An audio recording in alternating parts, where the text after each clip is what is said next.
ప్రార్థన చేయడం మానలేదంట, బాగా ప్రార్థన చేస్తున్నాడు. ఏమని ప్రార్థన చేస్తున్నాడు? ప్రభా వీళ్ళు జ్ఞానం పొందుకోవాలయ్యా. ఏమని ప్రార్థన చేస్తున్నాడు? ప్రభా వీళ్ళు జ్ఞానం పొందుకోవాలయ్యా, వీళ్ళు వివేకం పొందుకోవాలయ్యా, వీళ్ళు వివేకం కలిగి నడుచుకోవాలయ్యా. అయ్యా నీ చిత్తం ఏమిటో వాళ్ళు తెలుసుకోవాలయ్యా. తెలుసమ్మా మీకు దేవుని చిత్తం ఏందో తెలుసా? మనకేం కావాలంట? జ్ఞానం కావాలి. నెంబర్ 1. ఏ జ్ఞానం కావాలి? లోక జ్ఞానం కాదు. లోక జ్ఞానం చిన్న పిల్లలకు కూడా ఉంటది కదా. మా చేతిలో ఏదన్నా వస్తువు ఉందనుకో, ఈరా అంటే నేనెందుకు ఇస్తా అంటాడు. అంటే జ్ఞానం ఉంది వాళ్ళకి, లోక జ్ఞానం ఉంది, కానీ దైవిక జ్ఞానం లేదు. జ్ఞానం, దైవిక జ్ఞానం కావాలి. అది ఎక్కడుంది? బైబిల్లో ఉంది, దేవుని వాక్యంలో ఉంది. అది నేర్చుకోవాలి మనం, బాగా చదివి విని గ్రహించి అది జ్ఞానం పొందుకోవాలి. జ్ఞానం పొందుకుంటే మీరు చక్కగా ఇల్లు కట్టుకోగలుగుతారు, కుటుంబాన్ని కట్టుకోగలుగుతారు, మీ పిల్లలు కట్టుకోగలుగుతారు. జ్ఞానవంతురాలు తన ఇల్లు. జ్ఞానం కావాలి. అందుకే సొలొమోను ఏమడిగినాడు? జ్ఞానం అడిగినాడు. మీరు కూడా ఏమడగాల? దేవుణ్ణి అడగాల జ్ఞానాన్ని. ఏం జ్ఞానం కావాలా? భార్యతో నేను ఎలాగుండాలి, భర్తతో నేను ఎలాగుండాలి, పిల్లలతో నేను ఎలాగుండాలి, కుటుంబంతో ఎలాగుండాలి, సమాజంతో ఎట్లుండాలి, వీధిలో వాళ్ళతో ఎలాగుండాలి, గ్రామంలో ఉన్న వాళ్ళతో ఎలాగుండాలి, పట్టణంలో ఉన్న వాళ్ళతో ఎలాగుండాలి, అధికారులతో ఎట్లుండాలి.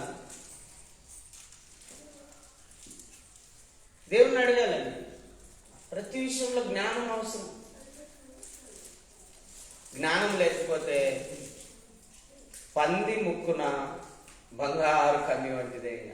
మనం పంది ముక్కున బంగారు కమ్మి పెట్టినామనుకో, పందికి ఏమైనా కనపడుతుందేమా?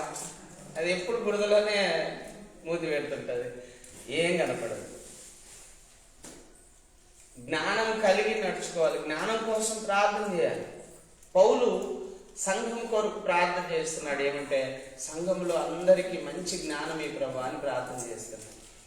మనం అంటుంటాం కదా, రే నీకు జ్ఞానం ఉందారా అంటుంటాం కదా, బుద్ధి ఉందారా నీకు, జ్ఞానం ఉందారా నీకు అంటుంటాం.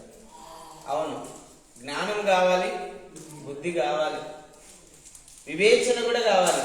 వివేచన అంటే ఏందమ్మా? వివేచన అంటే తెలుసా మీకు? వివేచన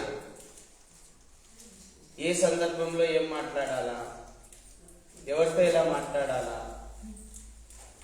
ఎక్కడ ఎలా ప్రవర్తించాలా, ఎక్కడ ఎలా నడుచుకోవాలా, ఎటువంటి డ్రెస్ వేసుకోవాలా, వివేచన అండి.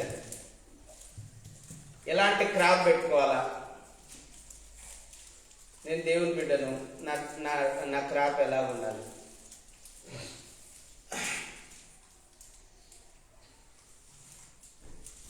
వివేచన ఉండాలి. ప్రార్థన ఎలా చేయాలి, వివేచన ఉండాలి. నాకు ఒక దైవ సేవకుడు, ఇంగ్లాండ్ దేశం నుంచి వచ్చిన ఒక సేవకుడు చెప్పాడు, నీకు దేవుడు ఒక గొప్ప వరం ఇచ్చినాడు బ్రదర్ అన్నాడు. ఏంటి సార్ అన్నా? ఇంగ్లీష్లో చెప్తుంటే ట్రాన్స్లేషన్ వేరే ఆయన చేసి చెప్పాడు. ప్రార్థన వివేచన వరము దేవునికి ఇచ్చాడు. హల్లెలూయా. అంటే ప్రార్థన ఎలా చేయాలనో ఆ వివేచన నాకు దేవుడు ఇచ్చాడు. అందుని బట్టి యేసయ్యకి స్తోత్రం చెప్తాం. హల్లెలూయా. ప్రార్థన చేసే విధానం దేవుడు నాకు ఇచ్చాడు. వివేచన వరం.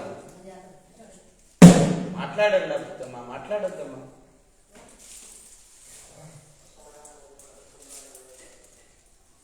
ప్రార్థన వివేచన వరం దేవుడు మాకు అనుగ్రహించాడు. అట్లా వివేచన ఉండాలి. ప్రార్థన ఎలా చేయాలనేది వివేచన ఉండాలి. మందిరంలో ఎలా కూర్చోవాలనేది కూడా వివేచన ఉండాలి. మందిరానికి ఎప్పుడు రావాలనేది కూడా వివేచన ఉండాలి. ఎప్పుడో లాస్ట్ ఆమె చెప్పేటప్పుడు వస్తే ఏమన్నా ప్రయోజనం ఉంటుందా?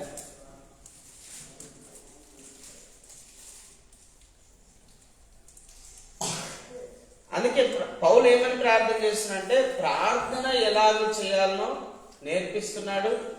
సంఘం కోసం ప్రార్థన చేస్తున్నాడు. అయ్యా వీళ్ళకు మంచి జ్ఞానము. రెండవది వివేచన దయచేయి. మూడవది నీ చిత్తము వాళ్ళు పూర్ణంగా తెలుసుకున్నట్లుగా సహాయం చేయి. నేను ప్రతిరోజు ఒకే ప్రార్థన చేస్తానండి. ప్రభా, నేను నీ చేతుల్లో ఉన్నాను, నువ్వు నన్ను వాడుకో. నీ చిత్తం ఏముంటే అది జరిగించు. జగత్తు పునాది వేయబడక మునుపు నీ సంకల్పం ఏమైందో అది నా జీవితంలో నెరవేర్చు అని పూర్తిగా సరెండర్ అవుతాను. దేవుడు అంచెలంచెలుగా దేవుడు ఆశీర్వదించబోతున్నాడు. హల్లెలూయా. 5 రొట్టెలు 2 చేపలు యేసయ్య చేతిలో పెట్టబడినప్పుడు అవి విస్తరించినట్లుగా మనం కూడా యేసయ్య చేతిలో పెట్టబడితే మనం కూడా విస్తరిస్తాం. హల్లెలూయా. మన బైబిల్ కాలేజీ 2000 పత్రికలు పంచినారు మన కల్వరసరం మీటింగ్ లో. అందరూ ఫోన్లు చేస్తున్నారు నాకు, అన్నా ఎప్పుడు బైబిల్ కాలేజ్ స్టార్ట్ అయ్యేది, మేము చేరుతాం. ఆలగడ్డ నుంచి ఒకరు చేసినారు, పక్కన విలేజ్ నుంచి ఒకరు చేస్తున్నారు. మీరు నేర్చుకోవాలయ్యా, మేము మంచి పని చేసినారయ్యా, మేము నేర్చుకోవాలి. ఎందుకు స్ప్రెడ్ అయింది? ఇన్ని రోజులు ఎందుకు స్ప్రెడ్ కాలే, ఇప్పుడు ఎందుకు స్ప్రెడ్ అయింది? దేవుని చిత్తం నెరవేరుతుంది. హల్లెలూయా. మన పట్ల దేవుని చిత్తము నెరవేరుతుంది. దేవుడు అద్భుతం చేయబోతున్నాడు. దైవజనం ద్వారా మాట్లాడినాడు దేవుడు. జరగబోయేది చెప్పించాడు. ఇదిగో ఈ సంఘంలో నుంచి అనేక మంది సేవకులు లేవనెత్తబడతారు. హల్లెలూయా. ప్రభునందు ప్రియులారా, దేవుని చిత్తం ఏంటో పూర్ణంగా మనం గ్రహించుకోవాలి. ఆ దేవుని అడగాలి, నీ చిత్తం ఏంది ప్రభు నా పట్ల? నేను ఒకటే అడుగుతున్నా, నేను ఫలానాలాగా ఉండాలి అని అనుకోను, లేదా నేను ఇలాగ ఉండాలి, నాకు ఇవి కావాలి అని అనుకోను. నాకేం కావాలనో నీకు తెలుసు ప్రభా అంటాను నేను. హల్లెలూయా. నన్ను ఏ స్థాయిలో ఉంచాలనో నీకు తెలుసు ప్రభా అని చెప్తాను నేను. అంతే కదండి. మన నీతిని బట్టి, మన యథార్థతను బట్టి, మన మంచితనాన్ని బట్టి, మన మాటను బట్టి, మన ప్రవర్తనను బట్టి మనం వర్ధిల్లుతాం. దేవుడు అదే చెప్పాడు మనకు. మీ ప్రవర్తన బాగుండాలి, మీ నడవడిక బాగుండాలి, మీ మాట బాగుండాలి, మీ చూపు బాగుండాలి, మీ వినికిడి బాగుండాలి, మీ ప్రవర్తన బాగుండాలి.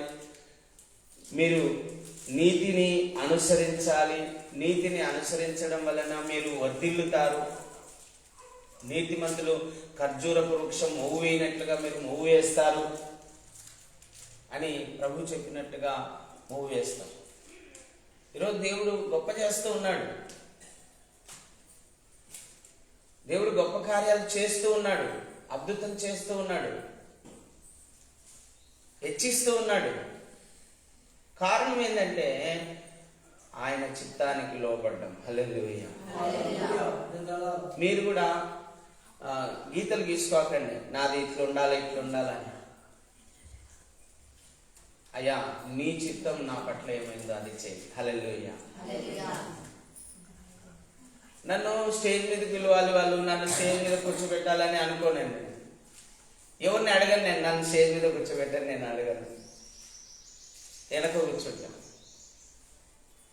వాళ్ళే నన్ను స్టేజ్ మీదకి పిలుస్తారు, వాళ్ళే నన్ను సన్మానిస్తారు. నేను అస్సలు అనుకోలేదు. అక్కడ పరిచయం చేసిన నిన్న మీటింగ్లో సేవకులందరికీ దప్పిగైతున్నాయి. నాకు దప్పిగైతుంటే నేను అనుకున్న సేవకులకు కూడా దప్పిగైతుంటాయి కదా అని చెప్పి ఆ డిఎండబ్ల్యూ మేడం దగ్గరికి వెళ్ళి, మేడం సేవకులందరికీ వాటర్ బాటిల్ తెప్పించాలి అన్నాను. వెంటనే ఫోన్ కొట్టి తెప్పించిందండి. ఆ వాటర్ బాటిల్ అన్ని నేనే పంచిన. Praise the Lord. హల్లెలూయా. దేవుడు చెప్పాడు కదా, మీరు పరిచారకులుగా ఉండాలి, దాహం ఉన్న వారికి దప్పిక తీర్చాలి. ప్రతిదీ భౌతికంగా ఆత్మీయంగా మనం చేయగలగాలి. ఏది ఇక్కడ మనసులో దేవుడు చెప్తూ ఉంటాడో అది చేయాలి.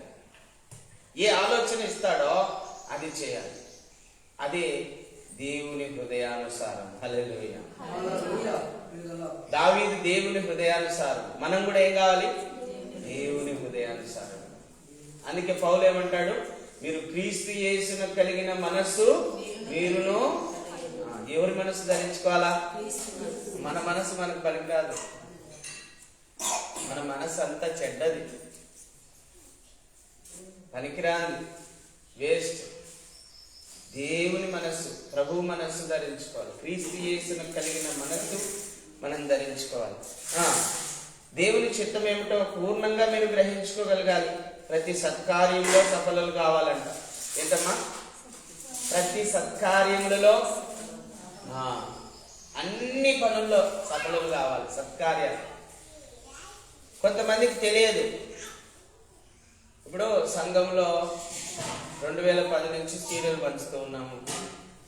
తర్వాత జైల్లో ఫ్రూట్స్ పంచుతున్నాము. హాస్పిటల్లో బ్రెడ్స్ పంచుతున్నాము. తర్వాత చలితో ఉన్న వాళ్ళకు దుప్పట్లు పంచుతున్నాము. రేపు 24వ తేదీ కూడా మనం చలితో ఉన్న వాళ్ళకు దుప్పట్లు పంచాలి. ఇవన్నీ చేస్తుంటే కొంతమంది అంటారు, ఇవి అవసరమా, ఇవి చేయాల్సిన అవసరమా అంటారు. 10 మందిలో ఒక్కరికన్నా అవసరం ఉంటుంది. 10 మందిలో 9 మందికి చీరలు అవసరం లేకపోవచ్చు, కానీ ఒక్కరికి అవసరం ఉంటుంది. ఆ ఒక్కరి కోసమైనా మనం పంచాలి. హల్లెలూయా.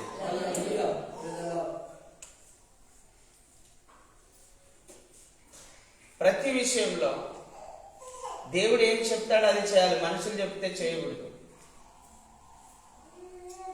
బుగ్రాములను మీటింగ్ పెట్టాడు. రేపు 22వ తారీఖు సాయంత్రం 6 గంటలకు సెమీ క్రిస్మస్ కూడిక, గ్రాండ్ క్రిస్మస్ కూడిక. పోయినసారి ఒకే కౌంటర్ పెట్టి భోజనానికి చాలా ఇబ్బంది పడినాను. నేను ఒకటే మాట చెప్పినా, అన్నా ఈసారి 3 కౌంటర్లు పెట్టాలి. హల్లెలూయా. తర్వాత చీరలు వాళ్ళు వచ్చి తీసుకోవడం అవసరంలా, వాళ్ళ దగ్గరికి వెళ్ళి ఇవ్వాలి. హల్లెలూయా. అంటే ఈ అనుభవాలన్నీ కలయగలుపుకొని ఒక మంచి నిర్ణయం వస్తుంది. ఆ నిర్ణయాన్ని మనం అనుసరిస్తే అది తప్పకుండా సఫలమవుతుంది. సేవకులు కూడా అందరికీ పైన ఇవ్వాల్సిన అవసరంలా, వాళ్ళ కూర్చున్న సీట్లోనే టోకెన్ చూపిస్తే ఇచ్చేయాలంటే. ఆ విధంగా ఒక ప్లాన్ చేసుకోవడం, వాళ్ళకు మేలు చేయడం. మన అభిషిక్తుని పాస్టర్స్ వెల్ఫేర్ తరఫున 64 మందికి పాస్టర్లకు బట్టలు ఇస్తున్నారు. హల్లెలూయా. ఈ సంవత్సరము నిజంగా అక్కడ కలవరస్వరం సతీష్ అన్న ఇవ్వాలి సేవకులకు. ఏ మీటింగ్ లో కూడా, ఈ హైటీ మీటింగ్ లో కూడా ఇలా, కానీ దేవుడు ఇక్కడ నిర్ణయం చేశాడు వాళ్ళకు. హల్లెలూయా. చాలా మంది సేవకులు అనుకుంటున్నారు ఈ సంవత్సరం మాకు బట్టలు లేవని. ఉండవండి. అంటే వాళ్ళకు ఇచ్చే వాళ్ళు ఎవరు ఉండరు. సంఘస్థులు వాళ్ళ బాధలు వాళ్ళకు ఉంటాయి, ఎవరి కష్టాలు వాళ్ళకు ఉంటాయి. సేవకుల గురించి ఆలోచించే వాళ్ళు చాలా తక్కువ. సేవకులు బాగా తెల్లని బట్టలు వేసుకొని తిరుగుతుంటే వీళ్ళకి డబ్బులు చాలా బాగున్నాయి అనుకుంటారు ఎవరైనా, కానీ డబ్బులు ఏమి ఉండవు వాళ్ళ దగ్గర. ఎందుకంటే దేవుడు కూడా డబ్బులు ఎక్కువ ఇయ్యడు. ఎందుకు ఇయ్యడంటే ఒకవేళ ఎక్కువ ఇస్తే చెడిపోతాడని నా కొడుకని. డబ్బులు ఎక్కువైతే చెడిపోయే అవకాశాలు ఉన్నాయి కదా, అందుకే ఇయ్యడు. ఎందుకు ఇయ్యాలనుకుంటే ఇయ్యచ్చు. అయితే ఆ డబ్బును బాగా ఎవడైతే మెయింటైన్ చేయగలడో వానికి తప్పకుండా ఇస్తాడు. హల్లెలూయా. ఆ డబ్బును ఎవరైతే చక్కగా దేవుని పరిచర్య కొరకు, పేద ప్రజల కొరకు, సంఘం కొరకు, మందిరాల కొరకు, మీటింగ్స్ కొరకు సద్వినియోగం ఎవరైతే చేయగలరో వాళ్ళకు మాత్రం తప్పకుండా దేవుడు ఇస్తాడు. హల్లెలూయా. మీరు కూడా మీ ఇంట్లో డబ్బులు ఎందుకు రావంటే, మీరు డబ్బులు ఇచ్చినప్పుడు దుర్వినియోగం చేస్తారు. దేవుడు డబ్బులు ఇస్తాడు, సారాయి ఖర్చు పెడతావు. దేవుడు డబ్బులు ఇస్తాడు, వ్యర్థమైన సామాన్లలో కొంటావు షాపింగ్కి పోయి. అందుకే దేవుడు డబ్బులు ఇయ్యడు. సద్వినియోగం చేయగలగాలి. ₹1 మన చేతికి వచ్చిందంటే దాన్ని సద్వినియోగము చేయాలి. ఎప్పుడైతే నువ్వు నమ్మకంగా సద్వినియోగం చేస్తావో అప్పుడు దేవుడు మళ్ళీ ఇస్తాడు. హల్లెలూయా. అసలు పోయిన మన సెమీ క్రిస్మస్ కూడికప్పుడు దాదాపుగా 20,000 రూపాయల దగ్గర ఖర్చు వచ్చి ఉంటుంది. ఎట్లొచ్చినాయి? డబ్బులు వచ్చేసినాయి. మళ్ళీ నేను కట్టాల్సినవి 20,000 అవి కూడా వచ్చేసినాయి. 26,000 చిల్లర అవి కూడా వచ్చేసినాయి. ఇంత డబ్బు ఎట్లా వచ్చిందో నాకు ఇప్పుడు కూడా అర్థం కాదు. అది దేవుని శక్తి. హల్లెలూయా. మన అవసరాన్ని బట్టి ఇస్తాడు ఆయన. నా జీవితంలో అలాగే జరుగుతుంది. అంటే ఎక్కువ ఇస్తే మనం చెడిపోతామేమో. ప్రతి విషయంలో దేవుడు అందరినీ నడిపిస్తూ ఉన్నాడు. దేవుని కోరిక ఏంటంటే మనం ఆత్మీయంగా ఉండాలి, పరిశుద్ధంగా ఉండాలి, నీతిగా ఉండాలి, చనిపోయిన తర్వాత పరలోకం వెళ్ళాలనేది ఆయన కోరిక. హల్లెలూయా. నువ్వు చెడిపోవాలనే కోరిక లేదు ఆయనకు. నువ్వు నాశనం అయిపోవాలనే కోరిక లేదు ఆయనకు. అందుకే నీకు ఏమి ఇవ్వాలనో అదే ఇస్తాను. ఒక ఆయన, ఏమయ్యా నీ కొడుకు ఆస్తి పంచిపెట్టొచ్చు కదా అడుగుతున్నాడంటే, లేదన్నా నేను బతుకున్న రోజులు పంచను, ఎందుకంటే ఇస్తే వాళ్ళు అమ్ముకుంటారంట.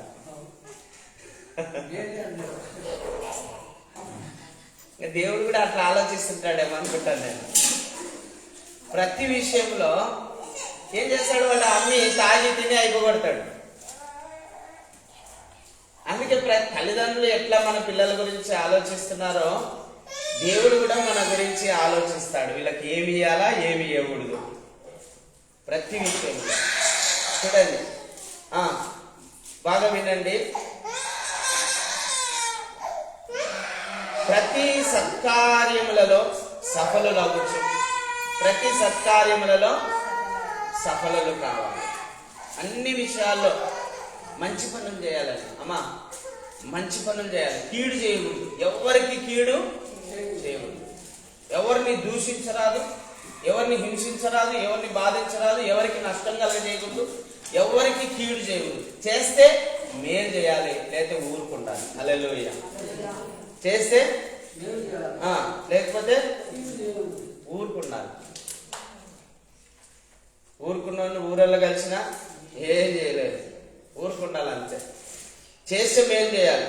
దేవుడు అదే చెప్తున్నాడు, మీరు ప్రతి సత్కార్యములలో సఫలం కావాలి. దేవుని విషయమైన జ్ఞానమంతా అభివృద్ధి పొందాలి. ఏ విషయంలో అభివృద్ధి పొందాలమ్మా? లౌకిక విషయాల్లో జ్ఞానం పెంచుకోవడానికి మనసు పెడతాం, కానీ దేవుని జ్ఞానం పెంచుకోవడానికి ఎవడు మనసు పెట్టాడు. అవునా కదా? కొంతమంది అదే పనిగా ఆ సెల్ ఇప్పుడు వచ్చింది, ఈ సెల్ ఎంత, ఈ కంపెనీలు ఉన్నాయా, సెల్ కంపెనీలు కనుక్కోవడం, బ్యాగ్ కంపెనీ కనుక్కోవడం, డ్రెస్ కంపెనీలు కనుక్కోవడం. నాకైతే ఇప్పుడు కూడా తెలియదు డ్రెస్సుల కంపెనీలు కానీ సెల్లుల కంపెనీలు కానీ. అంటే వాళ్ళు దాని మీద మనసు పెడుతుంటారు. లోకంలో ఏం జరుగుతుంది, ఎవడేం చేసినాడు, దీని మీదనే మనసు పెట్టింటారు. నేనేమంటానంటే దేవుని గురించిన ఆలోచన చేయాలి. దేవుని గురించిన జ్ఞానం సంపాదించుకోవడానికి మీ మనస్సు పెట్టాలి. హల్లెలూయా. లౌకిక జ్ఞానం సంపాదించుకోవడానికి మనసు పెడుతున్నారు, కానీ దేవుని జ్ఞానం సంపాదించుకోవడానికి ఎవ్వరు కూడా మనసు పెట్టడం లేదండి. అవునా కాదు? బతుకు తెరువు కోసం జ్ఞానం సంపాదించుకుంటున్నారు, కానీ పరలోకం చేరడం కోసం దేవుని వాక్య జ్ఞానం సంపాదించుకుందామనే ఆలోచన ఎవరికి రావడం లేదు. అందుకే సొలొమోను ఏమన్నాడు, వెండి సంపాదించట కంటే, బంగారు సంపాదించట కంటే దేవుని జ్ఞానం సంపాదించుకొనుట మేలు. ఏం సంపాదించుకోవాలి చెప్పండి? ఎక్కడ దొరుకుతుంది? గ్రంథంలో దొరుకుతుంది. నీకు అర్థం కాదు, ఇంకా ఎక్కడికి పోవాలా? దైవ సేవకులు చెప్పినది దేవుని వాక్యం చదువుతాం, కొంత మటుకు అర్థమవుతుంది, కానీ దైవ సేవకుల ద్వారా మాట్లాడినప్పుడు అది పూర్తిగా అర్థమవుతుంది. అందుకే సంఘానికి వెళ్ళాలనేది. ఎక్కడ మీటింగ్ ఉన్నా వెళ్ళండి, అయితే మంచి సేవకులు అయినారు, కానీ అక్కడనే ఉండిపోకండి, మళ్ళీ ఈ సంఘానికి రండి ఆదివారం.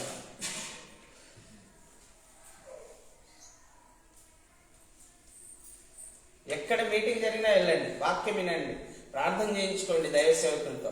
అంటే వాళ్ళు మాట్లాడేటప్పుడు వాక్యంలో అలా ఉందా లేదా కూడా చూసుకోవాల్సిన బాధ్యత ఉంది మీ మీద. ఉందా లేదమ్మా? వాళ్ళు ఏదంటే చెప్తే మనం నమ్మితే ఎట్లా? నమ్మకూడదు. అందుకే పౌలు ఏమన్నాడు, వాక్యములో అలా ఉన్నదో లేదో మీరు చూసుకోండి. ఎవరంటే ఎవరు వస్తుంటారు బోధకులు, కానీ వాక్యంలో అలా ఉందా లేదా అనేది చూసుకోవాల్సిన బాధ్యత మనది. చూడండి, అన్ని విషయములలో ప్రభువును సంతోషపెట్టినట్లు. ఎవరిని సంతోషపెట్టాలంటమ్మా? పెట్టారా?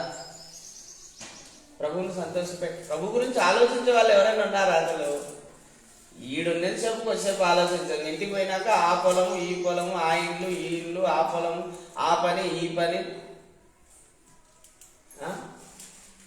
ప్రభువును సంతోషపెట్టేటట్లు ఎవరైనా నడుచుకుంటున్నారా?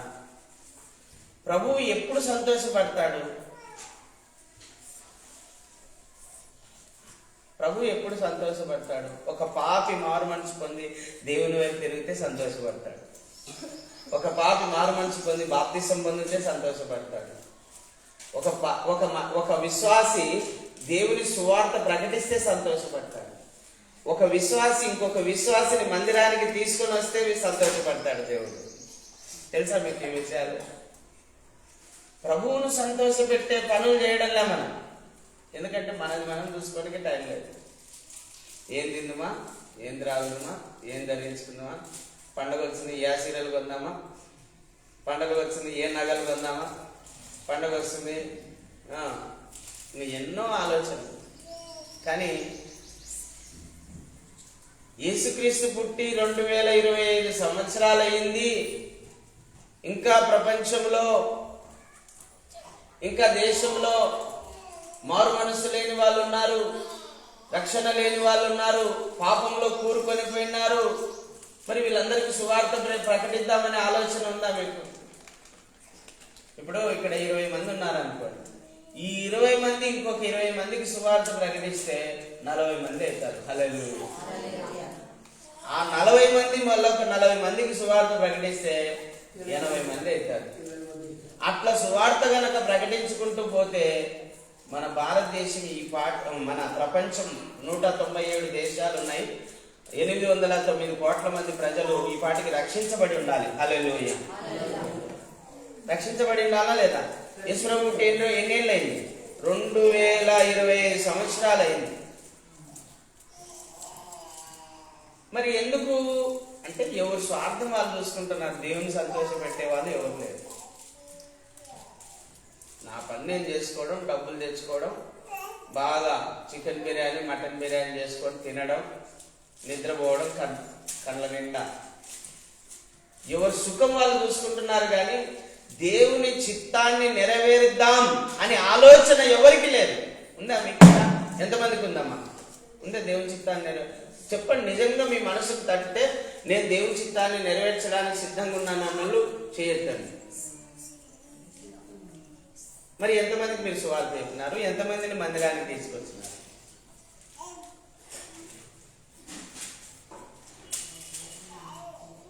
దేవుని ప్రేమను వాళ్ళకు ఎంతమందికి చెప్పినారు? అమ్మ దేవుణ్ణి అడుగు, దేవుణ్ణి ప్రార్థన చేస్తే నీకు ఇస్తాడని ఎంతమందికి చెప్పినావు? దేవుడు నీ పాపాలు క్షమిస్తాడమ్మా, నిన్ను పరిశుద్ధపరుస్తాడమ్మా, నిన్ను నీతిమంతురాలుగా చేస్తాడమ్మా, నిన్ను పరలోకం చేరుస్తాడమ్మా అని ఎంతమందికి చెప్పావు? నువ్వు చెప్పినా వినడం లేదంటే నీ జీవితంలో ప్రార్థన లేదని అర్థం. ప్రార్థన లేకుండా చెప్తే ఎవరు వినరు, ప్రార్థించి చెప్తే వింటారు.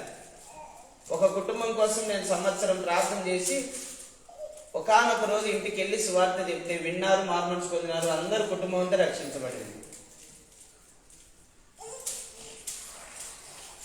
ఏం చేయాలి చెప్పండి? ఇప్పుడు ఒక కుటుంబం కోసం ప్రార్థన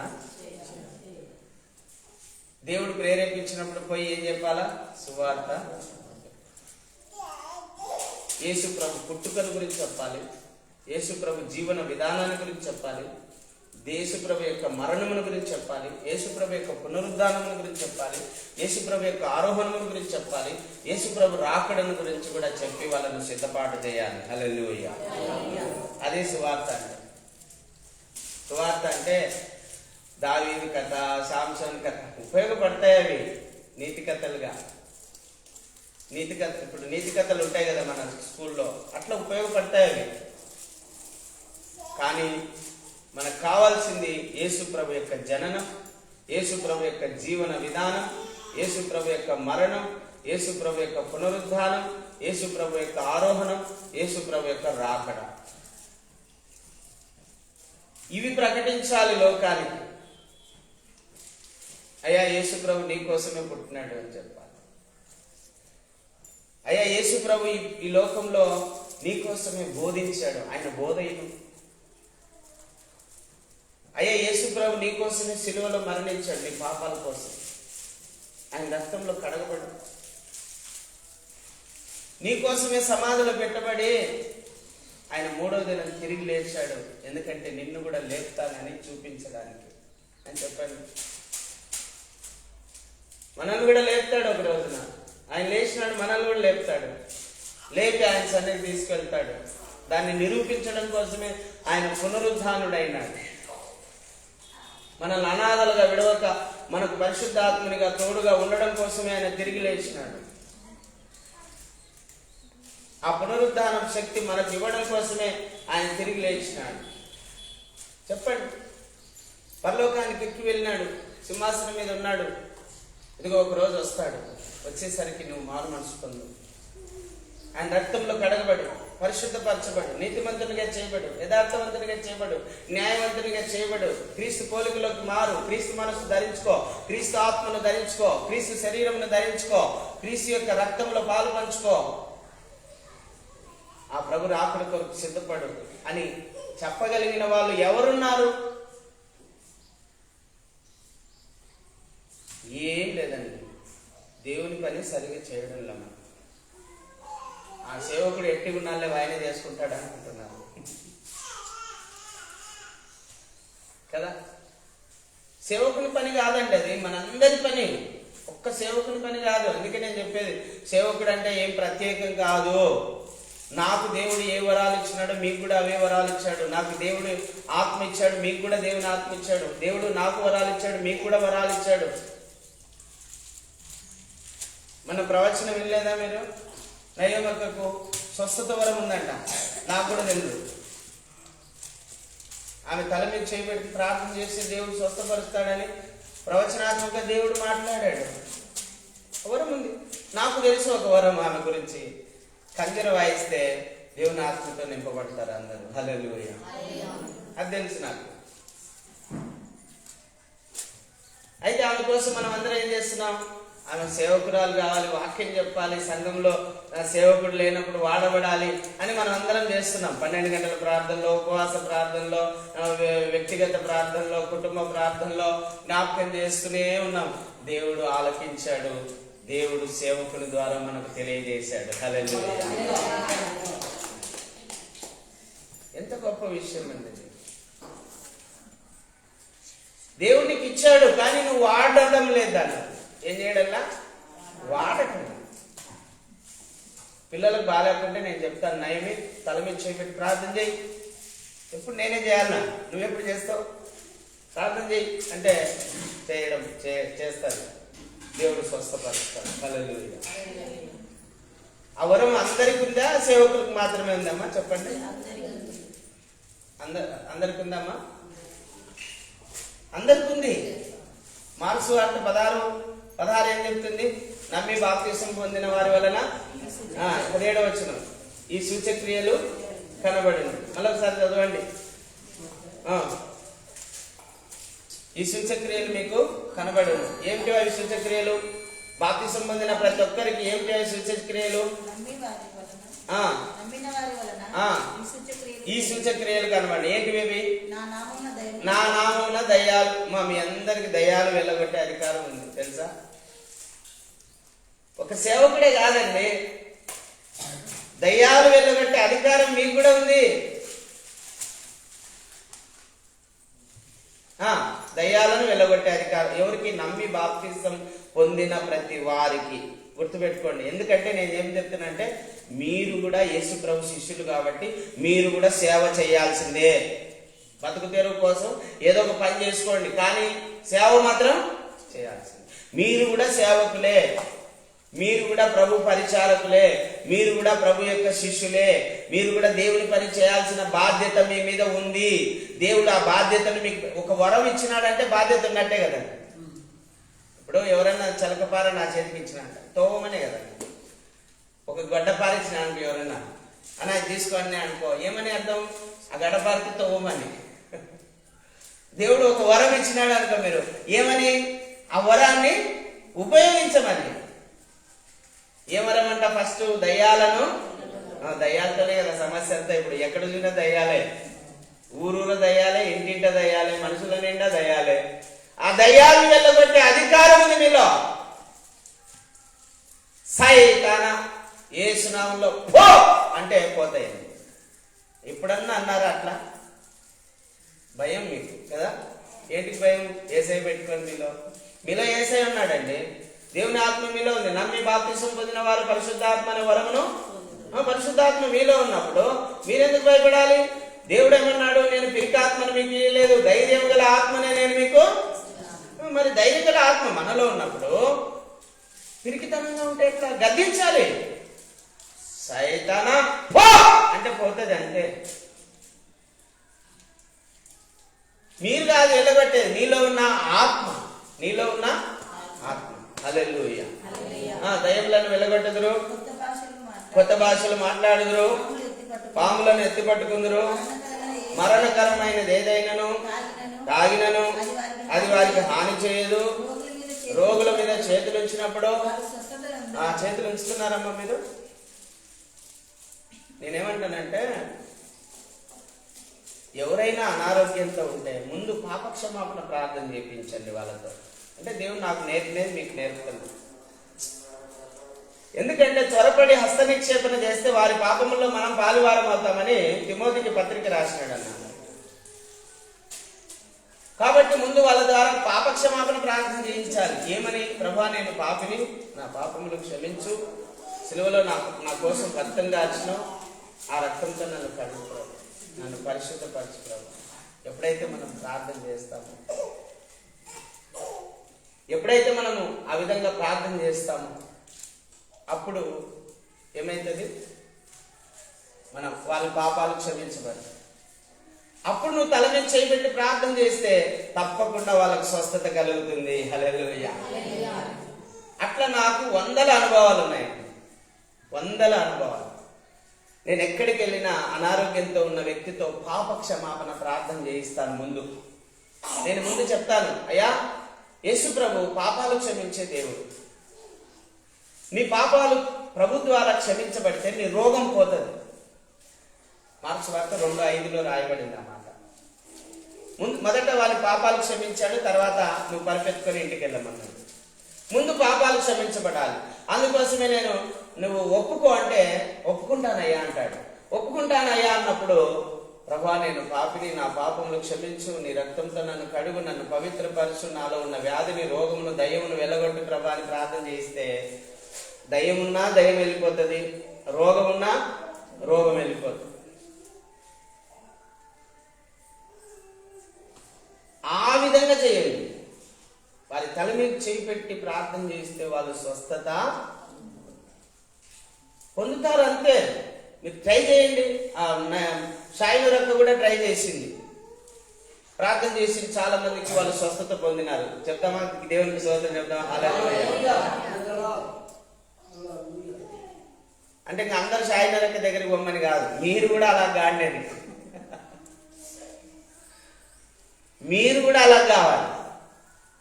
బాగలేని వాళ్ళ కొరకు ప్రార్థన చేయాలి.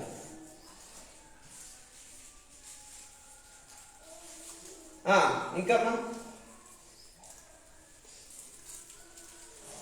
మళ్ళొకసారి చదువు. నమ్మిన వారి వలన ఈ సూచక క్రియలు కనబడి ఏమనగా నా నామమున దయ్యములను వెళ్ళగొట్టుదురు, కొత్త భాషలు మాట్లాడుదురు, పాములను ఎత్తి పట్టుకుందురు, మరణకరమైనది ఏదైనాను త్రాగినను అది వారికి హాని చేయదు.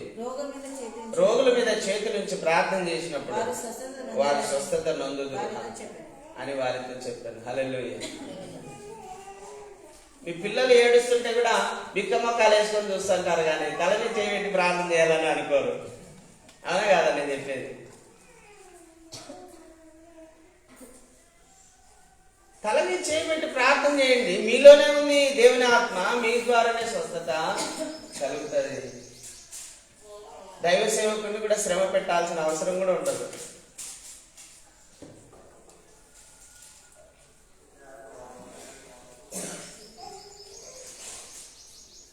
ఈ విషయాలు బాగా గమనించాలి, మీరు అనుసరించాలి. ఊరికే విని వదిలిపెట్టే వారిగా ఉండకండి. అన్ని విషయములలో ప్రభువును సంతోషపెట్టినట్లు ఉండాలి. ప్రభువును సంతోష విషయాలు చెప్పాను నేను మీకు. మారు మనసు పొందితే ఆయన సంతోషపడతాడు. బాప్తిసం పొందితే మీరు సంతోషపడతాడు. సువార్త ప్రకటిస్తే సంతోషపడతాడు. ఆకలి ఉన్నవానికి అన్నం పెడితే ఆయన సంతోషపడతాడు. రోగిగా ఉన్న వారిని స్వస్థపరిస్తే సంతోషపడతాడు. వానికి పరామర్శిస్తే సంతోషపడతాడు. జైల్లో ఉన్న ఖైదీని పలకరిస్తే ఆయన సంతోషపడతాడు. దేవుణ్ణి సంతోషపెట్టే పనులు చేయడానికి దేవుడు నాకు కృపనిచ్చాడు. మీరు కూడా అలాంటి కృపను పొందుకోండి అని చెప్తున్నాను. మీరు కూడా అలాంటి కృపను పొందుకోండి. ఒకడు 1 మైలు దూరం రమ్మంటే 2 మైళ్ళు పోమన్నాడు దేవుడు. నువ్వు 2 మైళ్ళు పోయినావంటే దేవుడు సంతోషపడతాడు. హల్లెలూయా. ఒక చెంప మీద కొట్టినామంటే ఇంకో చెంప చూపిమన్నాడు. దేవుడు సంతోషపడతాడు ఇంకో చెంప చూపిస్తే. నువ్వు తిరగబడి కొట్టినావంటే బాధపడతాడు. ఒరే వీడు ఇంకా తిరుగుబాటు పోలే వీటిలో అనుకుంటాడు. అవునా కదా? ఇంకా వీళ్ళు తిరుగుబాటు పోలేదు. తిరుగుబాటుతనం ఉండకూడదండి. ఓర్చుకునే తత్వం, సహనం, సాత్వికం, దీన మనస్సు కావాలి. ప్రభు చెప్పినది. ఆయన సాత్వికుడు గనక మనం కూడా సాత్వికంగా ఉండాలి. ఆయన దీన మనస్సు గలవాడు గనక మనం కూడా దీన మనస్సు కలిగి ఉన్నాము. ఆయన దెబ్బలు తిన్నాడు, మనం కూడా దెబ్బలు తినేవారిగా ఉండాలి, కానీ దెబ్బలు కొట్టేవాళ్ళుగా ఉండకూడదు. కొట్టేవాళ్ళుగా ఉండకూడదు. ప్రభువును సంతోషపెట్టే పనులు చేయండి. ప్రభు అత్యధికంగా సంతోషపడేది ఏ విషయంలో తెలుసా? ప్రభు పని చేస్తే సంతోషం అండి. హల్లెలూయా. ఇప్పుడు నేను మా ఇడ సేవకుని, ఒకరు సౌండ్ సిస్టము, ఒకరు లైటింగ్, ఒకరు కెమెరా చూసుకుంటూ ఉన్నారనుకోండి, నేను ఎంత సంతోషపడతా. అర్థమవుతుందా మీకు? ఒకరు బండలు తుడిచి, ఒకరు వంట వండి, ఒకరు భోజనాలు వడ్డిస్తుంటే ఎంత సంతోషపడతారేమో. ఇంతమంది ఉన్నారు నాకు పనిచేసే వాళ్ళు సంఘంలో, నాకు దిగులే లేదనుకుంటా. దేవుడు కూడా అలాగే అనుకుంటాడండి. అయితే అన్ని పనుల్లో కంటే ప్రాముఖ్యమైన పని ఏంటంటే, నువ్వు ఏది చూసావో, నువ్వు ఏది విన్నావో, ఏది స్పర్శించావో, ఏది తాకావో, ఏది అనుభవించావో అది ఇతరులకు ప్రకటించడం. హల్లెలూయా. దేవుని నామాన్ని ఇతరులకు ఎప్పుడైతే నువ్వు ప్రకటిస్తావో, దేవుని ఘనతను ఎప్పుడైతే నువ్వు ప్రకటిస్తావో, దేవుని కార్యాలను ఎప్పుడైతే నువ్వు ప్రకటిస్తావో, దేవుడు చేసే మేలులను ఎప్పుడైతే నువ్వు ప్రకటిస్తావో అప్పుడు సంతోషపడతాడండి. హల్లెలూయా. అన్ని చేస్తారు చాలా మంది, సువార్త మాత్రం చెప్తారు. బండలు తుడుస్తారు, అంట్లు తోముతారు, భోజనాలు పెడతారు, భోజనాలు వండుతారు, ధర్మ కార్యాలు చేస్తారు, ఆకలి ఉన్నవానికి అన్నం పెడతారు, వస్త్రహీనతలు ఉన్నవానికి వస్త్రం ఇస్తారు, రోగిగా ఉన్న వాళ్ళని కూడా పరామర్శిస్తారు. అన్నీ చేస్తారు. ఇది చేయరనకూడదు, కానీ సువార్త మాత్రం చెప్పడానికి నోరు రాదు వాళ్ళకు. ఏం ప్రయోజనమా? ప్రయోజనం ఉంటుందా? సువార్త కూడా చెప్పాలి, దేవుని గురించి ఖచ్చితంగా చెప్పాలి. మీ నోరు ఏమన్నాడు దేవుడు? మీ నోరు తెరువుము, నేను దానిని నింపేదను అన్నాడు. నోరు తెరవండి. ఎందుకు సిగ్గుపడతారమ్మా?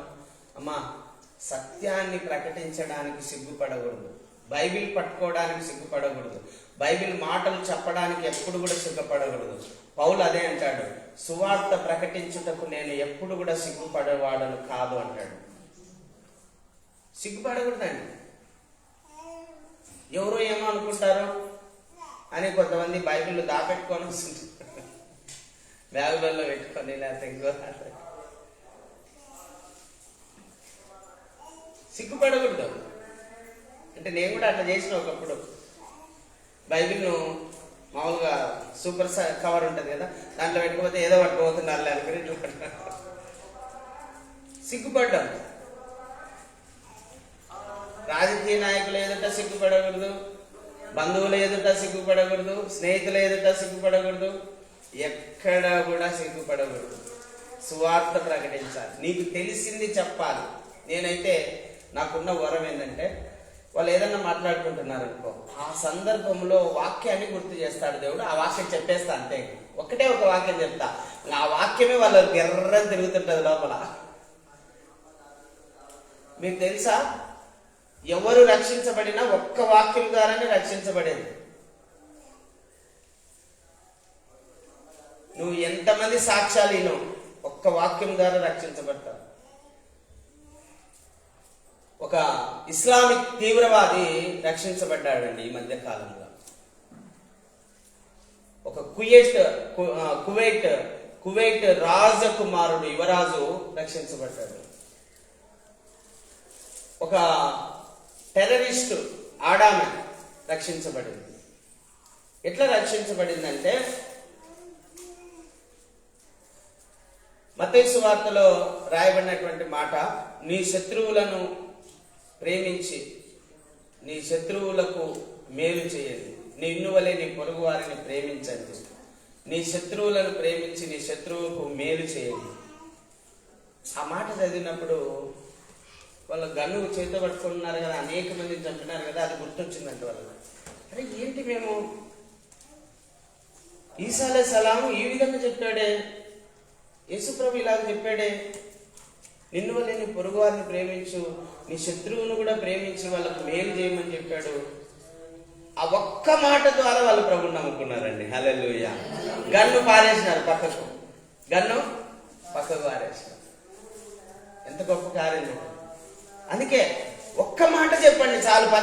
మాకు మేము చదువు రాదు కదయ్యా, మాకు ఇది రాదు కదయ్యా, అది సాకులు చెప్పాకండి. ఒక్క మాట చెప్పండి చాలు. ఎన్ని మాటలు చెప్పాలమ్మా? ఒక్క మాట. ఒక్క మాట చెప్తే చాలు. ఆ ఒక్క మాట ద్వారా వాళ్ళు రక్షించబడతారు. హల్లెలూయా.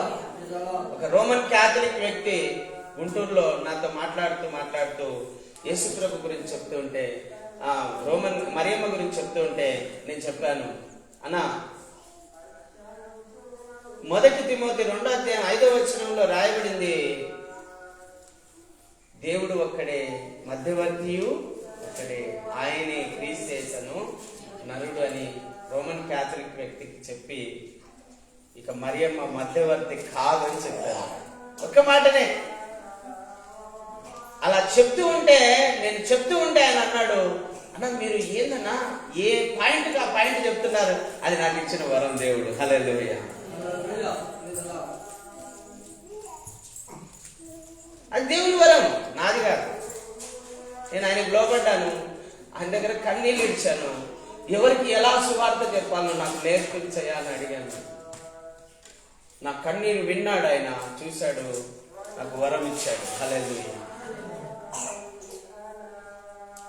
సమయోచితమైన మాట వెండి పల్లెంలో బంగారు పళ్ళ వంటిది అన్నాడు. సమయోచితంగా మాట్లాడండి, సోద చెప్పాకండి. ఓ అని సోద చెప్తే వినరు వాళ్ళు. సమయోచితంగా ఒక్క బాణం వేస్తే చాలు, లోపల పోయి దిగుతుంది. అట్నే దిగిందంటే శరీరం చస్తుంది, ఆత్మ బతుకుతుంది. హల్లెలూయా. ఏంటది ఆ బాణం? ఏంది? వాక్యం అనే బాణం. ఆ ఖడ్గం ఏంది? వాక్యం అనే ఖడ్గం. దూస్తే దిగాలట్నే. ఆ వాక్యం అనే ఖడ్గము వారి హృదయంలో దూసుకుపోవాలి. వెండి పళ్ళెంలో బంగారు పళ్ళు పెడితే ఎంత అందంగా ఉంటుందో మన మాట అంత అందంగా ఉండాలి వాళ్ళకు. సమయోచితమైన మాట హార్ట్ టచ్ అంటారు దాన్ని. ఏమంటారు? Heart touch. హార్ట్ టచ్ హృదయాన్ని తాకుతుంది. ఆ మాట తాకిందంటే ఎర్రని తిరిగి పడతాడు. ఇంక అంతే, ములాది లేదు, రక్షించబడాల్సిందే. హల్లెలూయా, హల్లెలూయా, హల్లెలూయా. కాబట్టి ప్రభువును సంతోషపెట్టేవారిగా ఉండండి. ప్రభువును సంతోషపెట్టేవారిగా ఉండండి. ఆనందముతో కూడిన పూర్ణమైన ఓర్పును దీర్ఘశాంతమును కనపరిచినట్లు ఆయన మహిమాశక్తిని బట్టి సంపూర్ణ బలముతో బలపరచబడవలనని తేజోవాసులైన పరిశుద్ధుల స్వాస్థ్యములో పాలువారమగుటకు మనల్ని పాత్రులుగా చేసిన తండ్రికి మీరు కృతజ్ఞతాస్తుతులు చెల్లింపవలనని దేవుని బ్రతిమాలుచున్నాము. హల్లెలూయా. చూడండి, ఓర్పు ఉండాలి, దీర్ఘశాంతం ఉండాలి. ఏముండాలమ్మా? ఒకడు ఒక మాట అంటాడు తెలియక, పట్టించుకోకూడదు. పట్టించుకున్నామంటే ఆన్నే ఆగిపోతాం మనం. నన్ను మా బంధువులు మస్తుగా అన్నారు, ఏదన్నా క్రిస్టియన్ అమ్మాయిని లవ్ చేసి ఉంటాడు, అందుకు మారినాడు వాడు అన్నాడు.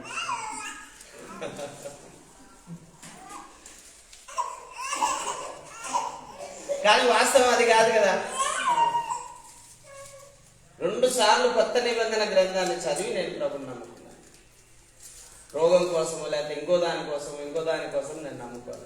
2 సార్లు కొత్త నిబంధన గ్రంథాన్ని చదివి ఈ వాక్యం సత్యమైంది, ఇటువంటి మాటలు ఏ గ్రంథంలో లేవు, భగవద్గీతలో లేవు, వేదాల్లో లేవు, ఇలాంటి మంచి మాటలు ఎక్కడ కూడా లేవు అని చెప్పి నమ్మడం జరిగింది. రామాయణంలో లేవు, భగవద్గీతలో లేవు ఇలాంటి మంచి మాటలు అని తెలుసుకొని, ఎందుకంటే నేను భగవద్గీత చదివిన బుక్ అంతా,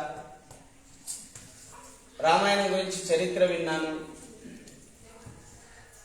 మహాభారతం గురించి చరిత్ర విన్నాను, దేవతల గురించి చరిత్రలు విన్నాను. అయితే దేవతలందరిలో పాపం ఉంది కానీ యేసు ప్రభులో పాపం లేదని తెలుసుకున్నాను. హల్లెలూయా. దేవతలందరూ కూడా నరకానికి వెళ్తారని తెలుసుకున్నాను. దేవుడు మాత్రం తన నమ్మిన ప్రజలను, తన యందు విశ్వాసం ఉంచిన ప్రజలను, పరిశుద్ధపరచబడిన ప్రజలను పరలోకం చేరుస్తాడని తెలుసుకున్నాను. ఆయన మార్గం, సత్యం, జీవమని, ఆయన వెలుగని తెలుసుకున్నాను, ఆయన నమ్ముకున్నాను. హల్లెలూయా. కాబట్టి ఓర్పు, సహనం మీరు కలిగి ఉండాలి. ఎవరెవరో ఏమేమో అంటుంటారు, నేను అంటుంటాను నయంతో, వాళ్ళు ఇట్లా అన్నారు, వీళ్ళు ఇట్లా అనుకోలే, వాళ్ళకి తెలియక అంటుంటారు. తెలియకనే కదా మానేది. మన అన్నారంటే ఎవరో, ఇవన్నీ ఎందుకు పంచాలా, వాళ్ళే పట్టు చీరలు కట్టుకొని వస్తారు, మనం ఎందుకు చీరలు పంచాలా, అది వాళ్ళ అభిప్రాయం. కానీ నా అభిప్రాయం వేరేనే, నా దేవుని అభిప్రాయం వేరేనే. ఇందాక చెప్పాను కదా, 10 మందిలో ఒకరికి అవసరం అవుతుంది, 9 మందికి అవసరం ఉండదు, కానీ ఒకరికి అవసరం ఉంటుంది. నయమక్క చెప్తుంటారు నాకు, ఇదిగో మనం ఇచ్చిన చీర పలానా అక్క కట్టుకొచ్చింది, చూసిన అవసరం ఉంది కదా. అవసరం ఉంది కాబట్టి కుట్టించుకోయింది, తొడుక్కుపోయింది. ఒకవేళ అవసరం లేకుంటే ఎవరికైనా ఇచ్చేది, లేకపోతే పారేసేది. అవసరం ఉంటుంది, వాళ్ళు చెప్పిన మాటలు పట్టించుకోకూడదు. మనం ఓర్పు, సహనంతో ఉండాలి. కొన్నిసార్లు అనిపిస్తుంది, ఇంత చేస్తున్నా నేను, అయినా కూడా వీళ్ళు ఇట్లా అంటున్నారు ఏంది అని బాధ అనిపిస్తుంది అండి. బాధ అనిపించి కొన్నిసార్లు అనిపిస్తుంది, వేరే వేరే ఆలోచనలు వస్తాయండి. కానీ అప్పుడు ఏం చేయాలి మనము? ఓర్పుతో, సహనముతో దాన్ని జయించాలి. హల్లెలూయా. ఓర్పు, సహనం గనక లేకుంటే మనం ప్రభువులో నిలబడలేము. గుర్తుపెట్టుకోండి, ప్రభువులో నిలబడలేము, తొలగిపోతాం. ఈ మనుషులకు మాట్లాడే మాటలకు బాధిస్తారు, వాళ్ళు హింసిస్తారు, సేవ చేయకుండా మనం పారిపోవాలనిపిస్తుంది. అయినా కూడా మనం ఓర్పుతో, సహనంతో ఒక్కటే గురి పెట్టుకోవాలి. నేను ప్రభుని నమ్మాను, నేను ప్రభు పని చేయాలి, ఎవరితో నాకు పని లేదు. హల్లెలూయా. నా బంధువులతో నాకు పని లేదు, సంఘస్థుల మాటలతో నాకు పని లేదు. సంఘస్థులతో పనే, నాకు మాటలతో పని లేదు, వాళ్ళ మాటలతో నాకు పని లేదు. వాళ్ళు మంచి మాటలు మాట్లాడితే అవి స్వీకరిస్తా, అవి దేవునికి విరుద్ధంగా ఉంటే దాన్ని వదిలిపెట్టి వాళ్ళకు వాక్యం ద్వారా మళ్ళీ తెలియజేయాలి. హల్లెలూయా. నేను చెప్పాను, సంఘంలో మీకు పోస్టులు పెడుతూనే ఉన్నాను, మనం అందరం ఐక్యత కలిగి ఉండాలి. సంఘంలో కుల భేదం ఉండకూడదు, మత భేదం ఉండకూడదు, ధన భేదం ఉండకూడదు, నేను ధనవంతుని నువ్వు పేదవాని అనే భేదం ఉండకూడదు. అందరం ఒకే ఆత్మ కలిగి ఉన్నాం, మనం అందరం ఒకే శరీరంలో పాలు పంచుకున్నాం, మనం అందరం ఒకే రక్తము కలిగి ఉన్నాం, పాలు పంచుకున్నాం, ఒకే రక్తంలో, ఒకే రక్తం కలిగి ఉన్నాం, ఒకే శరీరం కలిగి ఉన్నాం, ఒకే ఆత్మ కలిగి ఉన్నాం. కాబట్టి మనం అందరం సమానం, ఒకరు ఎక్కువ ఒకరు తక్కువ అనేది కాదు. అందుకే దేవుడు ఏం చేశాడు? పాదశుద్ధి కార్యక్రమం చేయించాడు. అందుకే మీకు అప్పుడప్పుడు పాదాలు కడిగిస్తుంటాం మీతో. ఎంతమంది కడిగినారు పాదాలు సంఘంలో? ఒకవేళ కడగకపోతే కడగండి, ఎవరో ఒకరి పాదాలు కదా కడగండి. ఎందుకంటే ఒకరి పాదాలు ఒకరు కడుక్కుంటే మనలో ఉన్న గర్వం పటాపంచలైపోతుంది, గర్వం ఉండదు. దీన్ దయాళ్ స్వరూప్ సార్ అని ఉండే ఒక ఆయన, బాగా చదువుకున్న వ్యక్తి, ఉద్యోగం చేసిన వ్యక్తి, డబ్బున్న వ్యక్తి, మా సంఘానికి వచ్చేవాడు. ఒకసారి ఆయన పాదాలు నేను కడిగినా, ఆయన నా పాదాలు కడిగినాడు. మరుసటి రోజు అంటున్నాడు, వాళ్ళు చూసావు నువ్వు సామాన్యులు కాదయ్యా, పాదాలు కడిగించే లోపల నాలో గర్వం అంతా పోయిందయ్యా అంటున్నాడు. హల్లెలూయా. ఎందుకంటే వాక్యంలో రాయబడింది, మీరు ఒకరి పాదంలో ఒకరు కడుక్కొనవలసిందే అన్నాడు. ఈ పాదశుద్ధి కార్యక్రమం గురించి నేను మామూలుగా ఫోటోలు ఫేస్బుక్లో పోయినాయి. అమెరికాలో ఉన్నాడు ఒక ఆయన, జాన్ అని, నా ఫ్రెండ్ వాళ్ళ అన్న. ఆయన చూసి ఏంట్రా పాదశుద్ధి కార్యక్రమం చేయించాడు పాల్దోసు వాళ్ళ సంఘంలో అని చెప్పాడు. వాళ్ళు హెబ్రోన్ సంఘంలో చేయించారు పాదశుద్ధి కార్యక్రమం. వాళ్ళు ఏమన్నారంటే చేయించదు అని అన్నారు. అంటే ఎందుకన్నా? వాక్యంలో రాయబడిందే, ప్రభు చెప్పినాడే, మీరు కూడా ఒకరి పాదాలు ఒకరు కడుక్కోమని ఆయనే కడిగినాడు మనకు, మనం ఎందుకు కడుక్కోకూడదు అన్నాను. లేదు, అట్లా కడగడం వల్ల బానిసలు అవుతారు. ఎందుకు బానిసలు అవుతారు? ఎవరికి బానిసలు అవుతారు? అంటే మనుషుల ఆలోచనలు వేరు, దేవుని ఆలోచనలు. వాక్యంలో అందుకే ప్రభు చెప్పినాడు, కొంతమంది మనుషులు మనుష్య రీతిగా కొన్ని పద్ధతులు ఆచారాలు పెట్టి ఇవి దైవోపదేశములని బోధిస్తారంట. అది చాలా తప్పండి. దైవోపదేశం ఒకటి బైబిల్, ఇదే ఆధారం చేసుకోవాలి. ఇంకా వేరేది ఏది ఆధారం చేసుకోకూడదు. దేవుని వాక్యాన్ని ఆధారం చేసుకోవాలి. ఓర్పు కలిగి ఉండండి, సహనం కలిగి ఉండండి, లేకపోతే మీరు దేవునిలో ఉండలేరు. ఓర్పు కలిగి ఉండాలి. కొంతమంది సంఘానికి రాకుండా అయిపోయారు వాళ్ళు. ఎందుకు? కారణం ఏంటంటే ఓర్పు లేదు వాళ్ళకి, సహనం లేదు. అరే మనుషులతో నాకేం పని, దేవుడు నాకు కావాలని వచ్చింటే ఎంత బాగుండు. అందుకే మనుషుల గురించి పట్టించుకోకండి. ఒకవేళ ఎవరన్నా ఏమన్నా అన్నా కూడా వాళ్ళ తరఫున నేను మీకు క్షమాపణ చెప్తున్నా. పట్టించుకోకండి, ఎవరేమన్నా పట్టించుకోకండి. దేవుడు కావాలి మనకు, దేవుని వాక్యము కావాలి. అది గుర్తుపెట్టుకోండి. చూడండి, తేజవాసులైన పరిశుద్ధుల స్వాస్థ్యములో పాలువారమగుటకు మనల్ని పాత్రులుగా చేశాడు. ఏం చేశాడమ్మా దేవుడు? మనల్ని తేజోవాసులైన పరిశుద్ధులతో పాలిభాగస్తులుగా ఉండేటువంటి కృప దేవుడు మనకు అనుగ్రహించాడు. అంధకార సంబంధమైన అధికారంలో నుండి విడుదల చేసి తాను ప్రేమించిన తన కుమారుని యొక్క రాజ్య నివాసులుగా చేశాడు. హల్లెలూయా. ఇవి అద్భుతాలు కాదమ్మా, ఇవేంటి మెయిన్ అద్భుతాలు. పరిశుద్ధులతో కూడా దేవునితో కూడా కూర్చునే భాగ్యము కలగజేశాడు. ఇది మహాద్భుతం. ఈ లోకంలో సంచరిస్తున్న దురాత్మ శక్తుల నుండి నన్ను మిమ్మలను విడిపించి తన రాజ్య కుమారుని, ఆ దేవుని కుమారుని యొక్క యేసుక్రీస్తు యొక్క రాజ్య నివాసులుగా మనల్ని చేశాడు. ఇది మహాద్భుతం అండి. యేసు ప్రభు దీన్ని చేయడానికి ఈ లోకానికి వచ్చాడు. హల్లెలూయా. పరమాత్ముడు నరావతారిగా ఈ భూమికి ఎందుకు వచ్చాడంటే అమ్మా నిన్ను నన్ను పరలోకంలో కూర్చోబెట్టడానికి. హల్లెలూయా. పరిశుద్ధులతో కూర్చోబెట్టడానికి, దేవుని సన్నిధిలో మనల్ని కూర్చోబెట్టడానికి.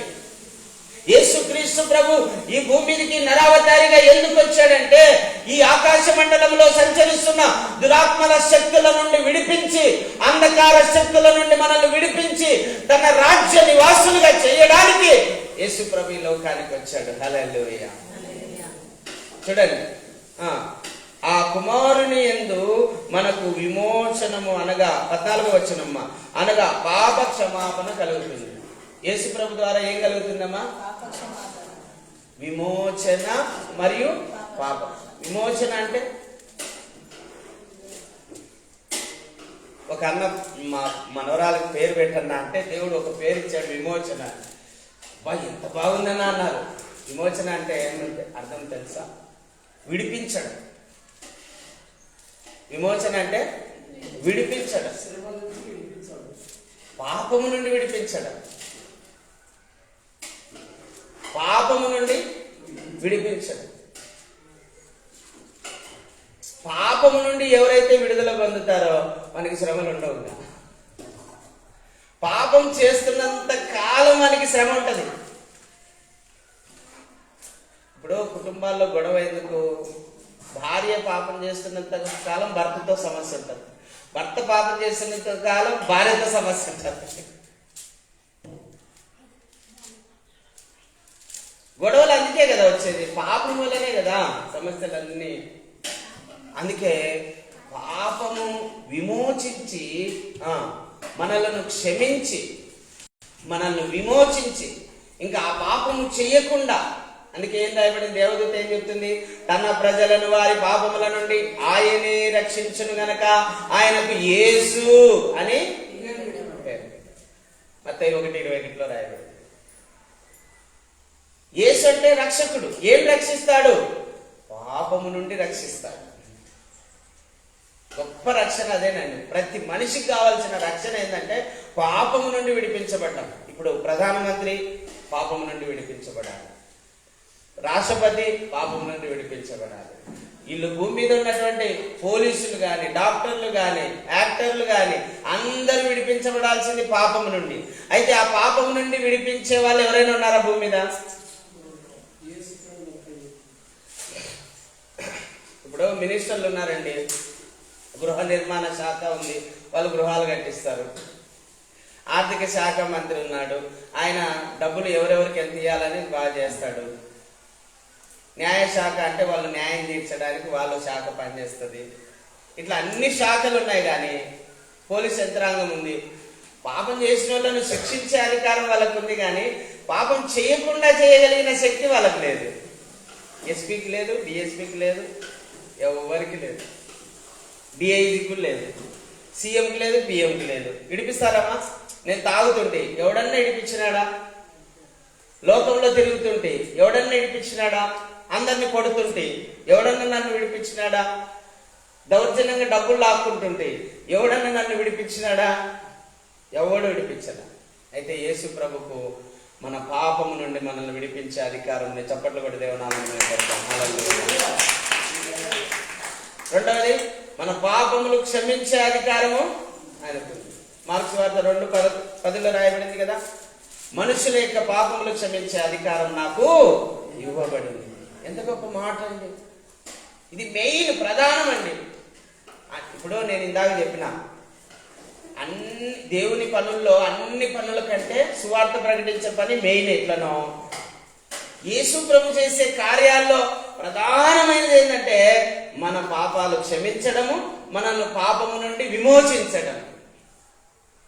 మూడవది మనకు మోక్షం ఇవ్వడము. హల్లెలూయా. ఇవి ప్రధానమైనవి. అన్ని చేస్తాడు, చేయడం కాదు. ఎందుకంటే మార్కు 7:20-30 ఏం రాయబడింది? ఆయన సమస్తము బాగు చేస్తానని. సమస్తము బాగు చేస్తాడు, కానీ దాంట్లో ప్రధానమైనది ఏంటంటే మనుషుల పాపాలను క్షమించే అధికారం ఆయనకుంది, మనుషుని పాపము నుండి విడిపించే అధికారం ఆయనకుంది, మనుషుని పరలోకం చేర్చగలిగిన అధికారం ఆయనకు ఉంది. ఇది చెప్పాలి, ఇది ప్రధానమైనవి చెప్పాలి, ముఖ్య అంశాలు చెప్పాలి మనం ఎవరికైనా చెప్పేటప్పుడు. అంతే కదండి, ముఖ్యాంశాలు చెప్పాలి. ఎవరితోనైనా మాట్లాడేటప్పుడు ముఖ్యాంశాలు మాట్లాడాలి. వ్యర్థమైనవన్నీ మాట్లాడు. సోద చెప్తుంటే మనం వింటామా, వెళ్ళిపోతాము. మనమే ఉన్నాము. సందర్భోచితంగా మాట్లాడితే ఎవరితోనైనా మాట్లాడతాం.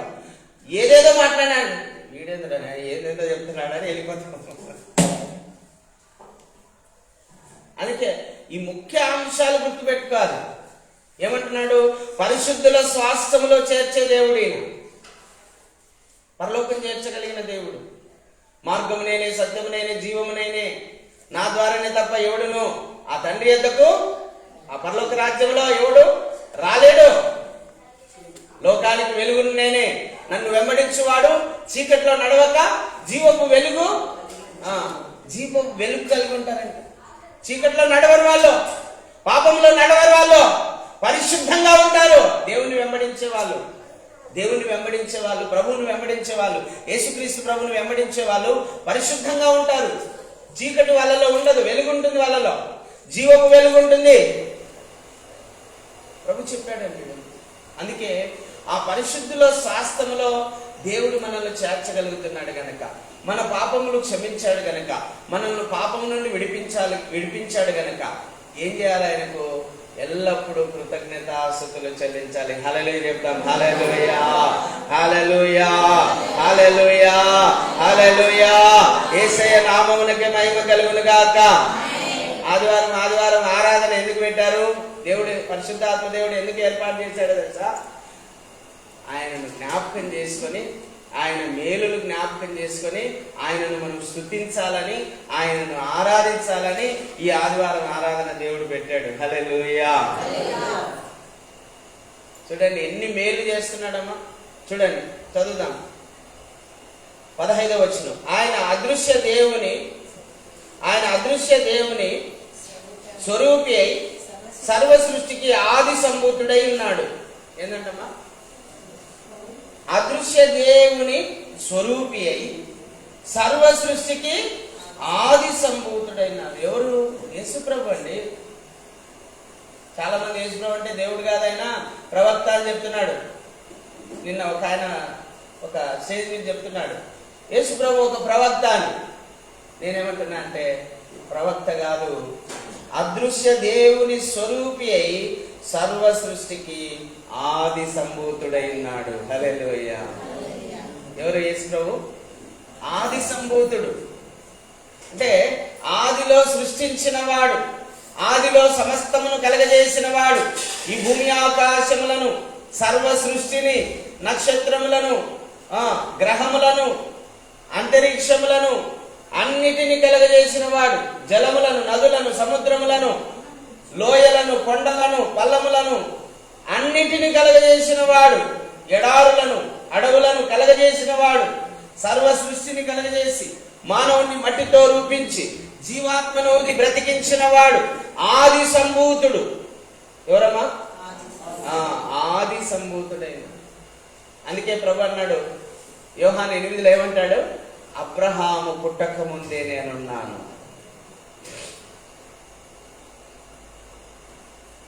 ఈ సర్వ సృష్టిని తన కుమారుని ద్వారా కలగజేసినని ఆది హెబ్రీయులకు రాసిన పత్రిక 1వ అధ్యాయం 3వ వచనంలో ఉంది.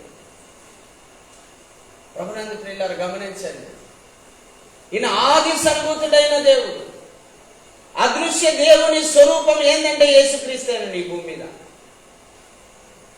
దేవుడు కనిపించాడు, కానీ ఇప్పుడు కనిపించే దేవుడు ఈ భూమి మీదకి వచ్చాడు. ఆయనే యేసు ప్రభు. హల్లెలూయా. కనిపించే దేవుడు యేసు ప్రభు.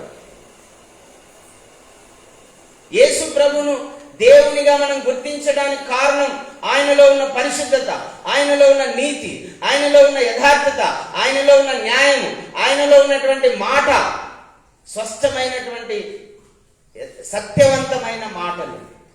ఆ మాటలను బట్టి, ఆయన క్రియలను బట్టి. ఏం క్రియలు? చనిపోయిన వారిని బ్రతికించాడు, కుష్ఠరోగులను శుద్ధులుగా చేశాడు, దయ్యాలను వెళ్ళగొట్టాడు, సేనా దయ్యాలను వెళ్ళగొట్టాడు, చెవిటి మూగ దయ్యాలను వెళ్ళగొట్టాడు, చాంద్ర రోగులను బాగు చేశాడు, ఊచ చేయగల వారిని బాగు చేశాడు, కుష్ఠరోగులను శుద్ధులుగా చేశాడు, కుంటి వారిని నడిపించాడు, మూగవారికి మాటలు ఇచ్చాడు, గుడ్డి వారి కన్నులు తెరిచాడు, పాపులను పరిశుద్ధులుగా మార్చాడు, అవినీతిమంతులను నీతిమంతులుగా చేశాడు, లంచగొండులను మార్చాడు, వ్యభిచారులను మార్చాడు. ఎన్ని గొప్ప కార్యాలు చేశాడు చూడండి, ఎన్ని గొప్ప కార్యాలు. ఆది సంభూతుడు ఆయన, పరిశుద్ధుడు. ప్రభు అన్నాడు, నాలో పాపం ఉన్నదని మీలో ఎవరైనా స్థాపించగలరా అని ఛాలెంజ్ విసిరినటువంటి దేవుడు. నీతిగల దేవుడు, యథార్థమైన దేవుడు, న్యాయవంతుడైన దేవుడు, సర్వశక్తి గల దేవుడు, సమస్తమును బాగు చేసినటువంటి దేవుడు. ఎవరమ్మా? సమస్తమును బాగు చేసినటువంటి దేవుడు, సమస్తమునకు ఆది సంభూతుడైన దేవుడు. ఏలైనగా చూడండి 16వ వచనం బాగా వినాలి. ఏలైనగా ముగించుకుందాం, మళ్ళా రేపటి దినం ధ్యానం చేద్దాం, మళ్ళా అవకాశం ఉన్న రోజున. ఏలైనగా ఆకాశముందున్నవి భూమి మీద ఉన్నవి దృశ్యమైనవి అదృశ్యమైనవి గాని అవి సింహాసనములైనను ప్రభుత్వములైనను ప్రధానులైనను అధికారులైనను సర్వమును ఆయన యందు సృజించబడెను. సర్వము ఆయన ద్వారాను ఆయనను బట్టి సృజించబడెను. ఆయన లేకుండా ఏది కలగలేదండి. ఆయన లేకుండా ఏది కలగలేదు. చదవండి, యోహాను 1:3 ఒక మాట ఉంటుంది, చదవండి. యోహాను 1:3 చదవండి. కలిగి ఉన్నదేది, వింటున్నారా? కలిగి ఉన్నదేది ఆయన లేకుండా కలగలేదు. సూర్యుడైనా చంద్రుడైనా నీళ్ళైనా అగ్ని అయినా వాయువైనా పంచభూతాలు గాని గ్రహాలు గాని అంతరిక్షాలు గాని నక్షత్రాలు గాని సూర్యుడు గాని చంద్రుడు గాని అన్ని కూడా ఆయన వల్లనే కలిగాయి. చూడండి, హెబ్రీయులకు రాసిన పత్రిక 1వ అధ్యాయం 2-3 వచనాలు చదవండి. పూర్వకాలము నానా సమయములలో నానా విధములుగాను ప్రవక్తల ద్వారా మన పితరులతో మాట్లాడిన దేవుడు ఈ దినవంతమందు ఈ అంతముందు అంత్య దినాల్లో కుమారుని ద్వారా మనతో మాట్లాడాడు.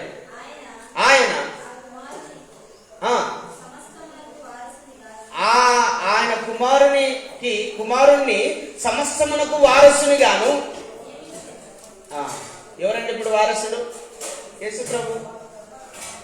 ఆయన సమస్తమునకు వారసుడు. ఆయన సమస్తమునకు వారసుడు. అందరికీ వారసుడు ఆయనే. సర్వ సృష్టికి ఆయన వారసుడు. అంతే కదండి. తండ్రి వారసత్వం ఎవరికి వస్తుంది? కుమారునికి వస్తుంది. తండ్రి ఆస్తి ఎవరికి వస్తుంది? కుమారునికి వస్తుంది. తండ్రి స్వాస్థ్యం ఎవరికి వస్తుంది? కుమారునికి వస్తుంది. ఇంతకుముందు కూడా మీకు రెఫరెన్స్ చదివించే ప్రకటన గ్రంథంలో ఆయన మహిమ క్రీస్తుదాయను అని రాయబడింది. వారసునిగా నియమించను. ఆయన ద్వారా ప్రపంచములను నిర్మించను. హల్లెలూయా. ప్రపంచాలు ఎవరి వలన కలిగినాయమ్మా? ప్రపంచాలు ఎవరి వలన కలిగినాయి? యేసు ప్రభు ద్వారా. ప్రపంచములు యేసు ప్రభు ద్వారా కలిగాయి. సర్వ సృష్టి ఆయన ద్వారా కలిగింది. అందుకే ఇక్కడ పౌలు చాలా స్పష్టంగా చెప్తున్నాడు, ఈయన ఆది సంభూతుడైన దేవుడు, ఈయన అదృశ్య దేవుని యొక్క స్వరూపమైనటువంటి దేవుడు.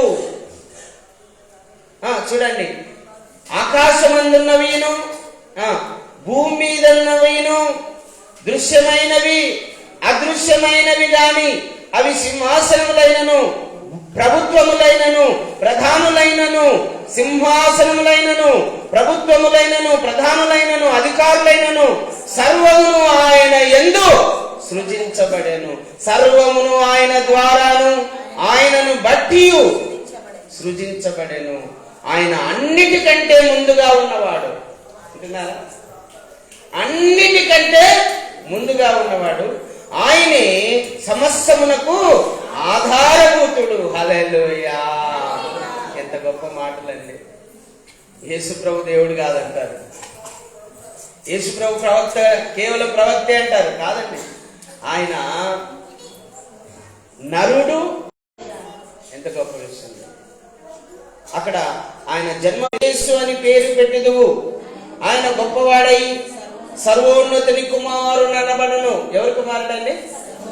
సర్వోన్నతుని కుమారుడను నిన్ను కమ్ముకొనును గనుక పుట్టబో శిశువు పడును. హల్లెలూయా. ఈయన ఎవరు? సర్వోన్నతుని కుమారుడు.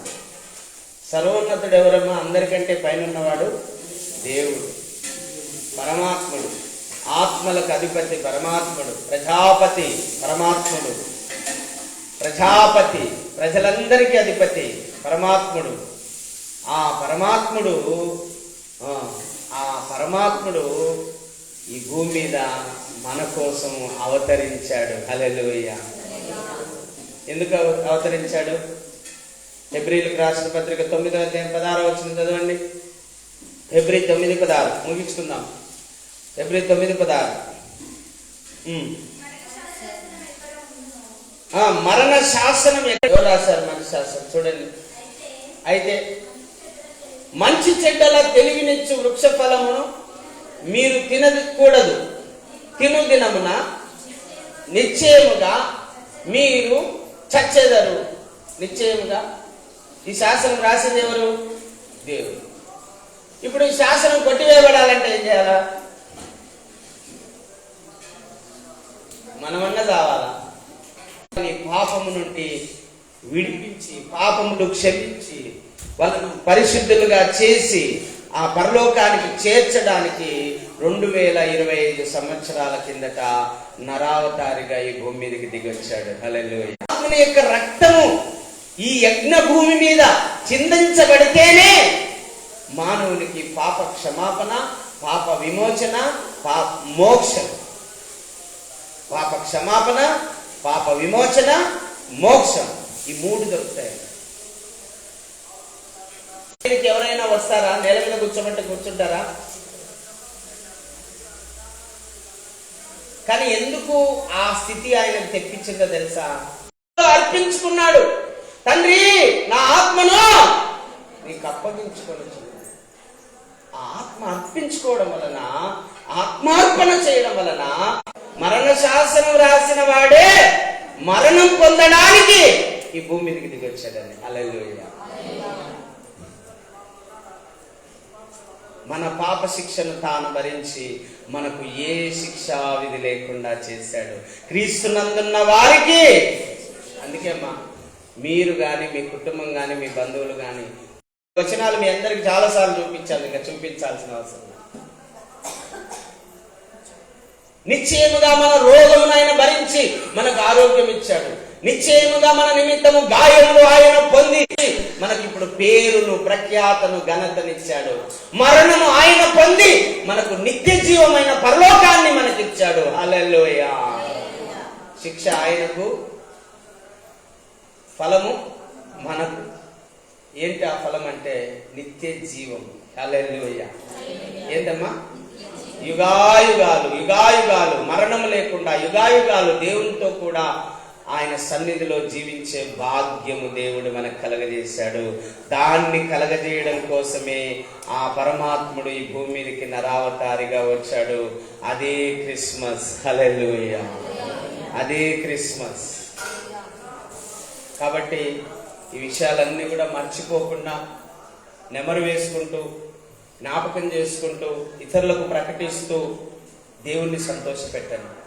ఈరోజు దేవుని వైపు తిప్పుతారో, అనేకులకు ఎవరైతే దేవుని సువార్తను ప్రకటిస్తారో వాళ్ళు నక్షత్రాల్లాగా ఉంటారు, స్టార్స్ లాగా ఉంటారు.